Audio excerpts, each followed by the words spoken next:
Lovely to see all of you. Welcome to our author of the evening, Ashok, how do I say your surname? Kallarakkal? Kallarakkal. And Ashok has written this book called Curiosity in the KatHA. And I'd like to share with you all that both of us have made it to the Crossword Awards list. Never mind if there are about 200 of us there. But it's a nice feeling. Is it okay if I stand around, walk around and dance around a little bit? Because writing book is probably much more difficult than I think talking yap without any meaning, right? So to start with, I wanted to thank each one of you to have come over here and decided to suffer me for half an hour at least. It's also, I don't know whether you have heard this, there's a statement, a pompous fool and a cordless mic can never be separated.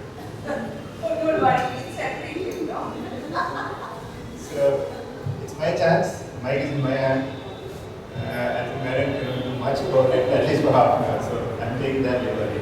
One is, since it's customary for every book reading session to have some, you to read some piece from your book. And I thought if I read something from my book, it will be totally out of context. And you would think like, what is this guy talking about? Who are these characters and all that? So I did not want to go all the way and do that. But what I did was I culled out a small story from one of the stories. So some of my stories are like onions. And you have stories inside stories, but when you finally reach there, there's nothing inside. That's the real reality. So I have picked up a small story from the story, which is less than 350 words, and I'll read that just to satisfy that ritual of reading.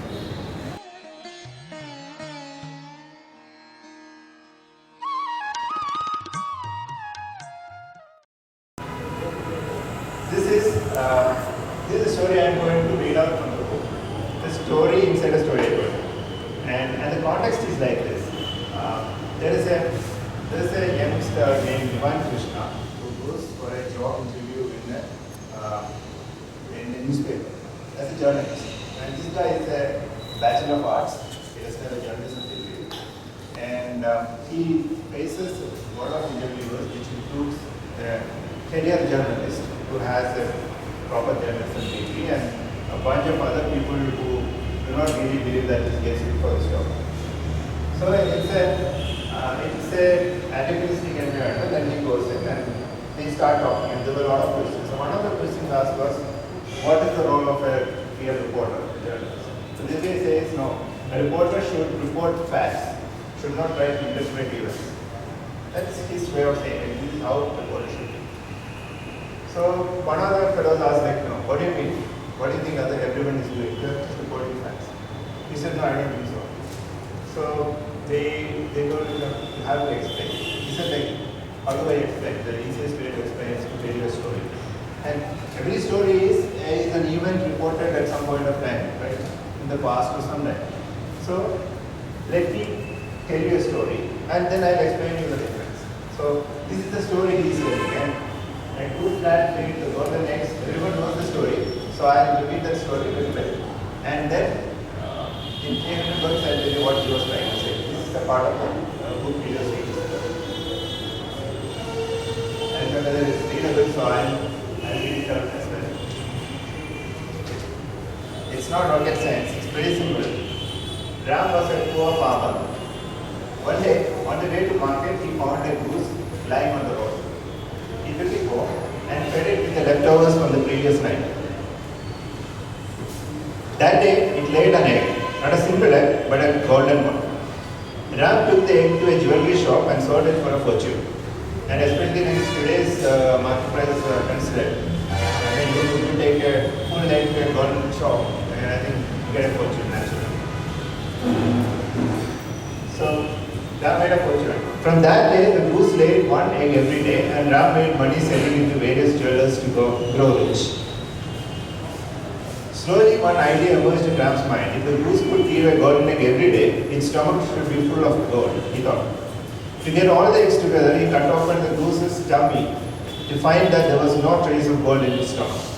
Now this is a story I think every one of us has learned sometime or other. There's nothing new about it.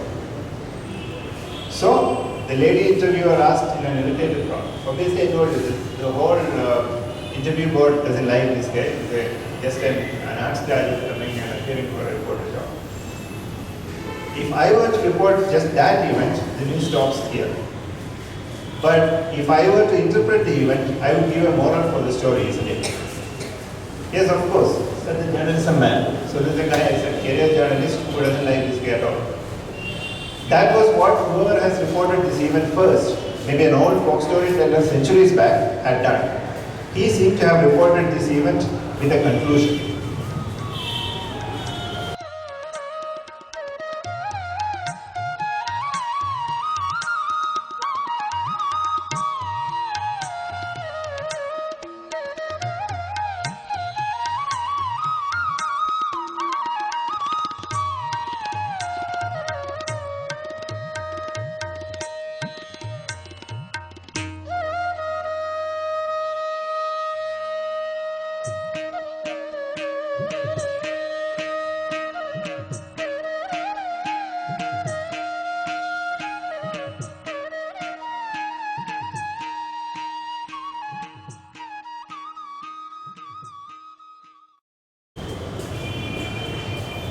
Then he turns to journalism and asks, "Sir, what would be your conclusion?"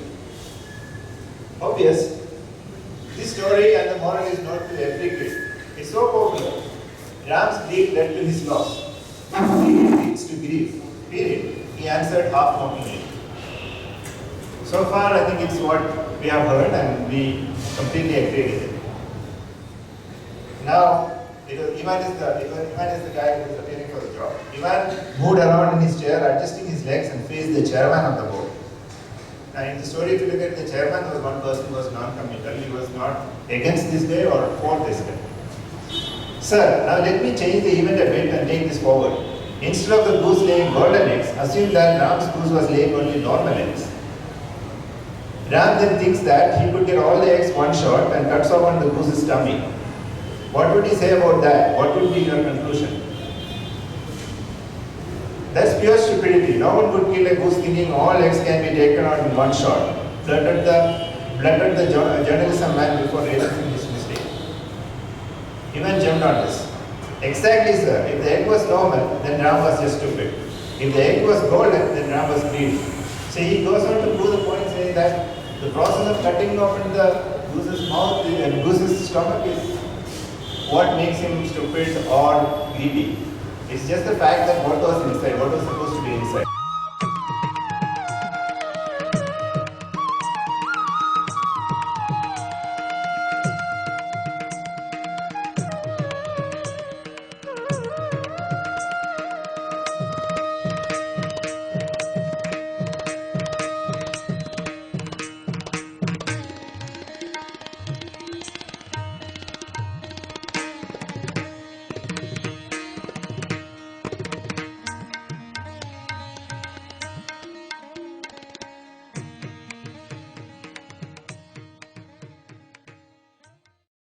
So he gives a twist to that and says like, interpreting an event.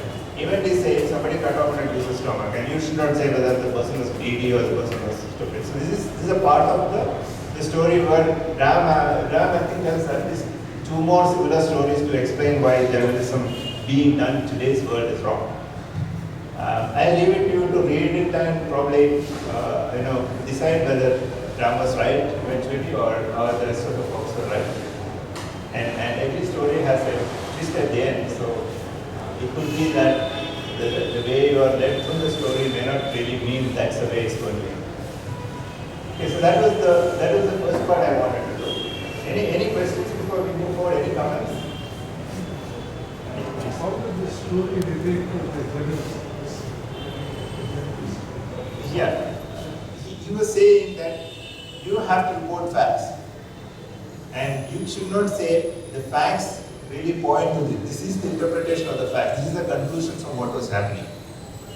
So if you say there is a bombing in certain place or there is this event which has happened, you report the event, but but don't say this event essentially means this, because that's your interpretation of what has happened. That need not be what, you should not bias the reader to think your way.